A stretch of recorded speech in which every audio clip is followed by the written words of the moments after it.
Check this out.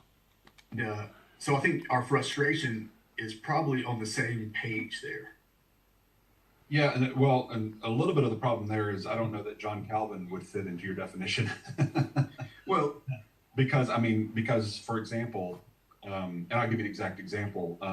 In his commentary to the Galatians, John Calvin wrote this. He said, "It is the will of God that we should seek the salvation of all men without exception, as Christ suffered for the sins of the whole world." Calvin's commentary on Colossians 1:14, he says, "By the sacrifice of his death, all the sins of the world have been expiated."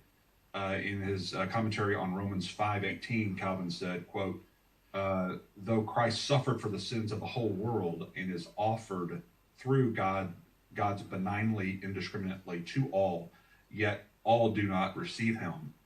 And then there's about 4 or 5 other quotes like that from Calvin that seems to hold to a universal extent of the atonement.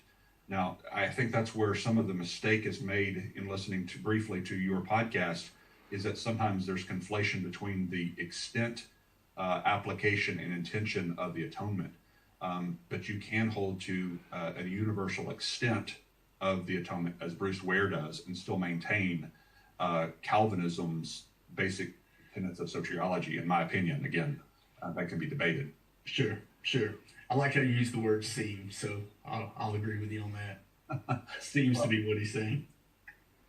Well, and there's, granted, there are other quotes from Calvin that seem to also support a more limited John Owen approach to the atonement as well. And so there have actually been papers and arguments made whether or not Calvin was a full 5-pointer or not. Sure. And so I only point that out as just to reaffirm what I think you and I both already agree on, that sometimes Calvinism in and of itself is hard to define because it is not a lot. It's not a monolithic group. Just like traditionalists aren't. Or non-Calvinists or Arminians, we're not monolithic. We all have different opinions, which, by the way, I think is a good reflection of free will. So otherwise, we got God ordaining all these differences among his children for some unknown reason to us. For his own glory. Right. Yep. Ordaining false doctrine for his own glory. That makes Yeah. Well, there you go, trying to be logical, Leighton. And, there's a mystery to that. Yeah. That's true. Okay, so let's talk about free will. Oh boy.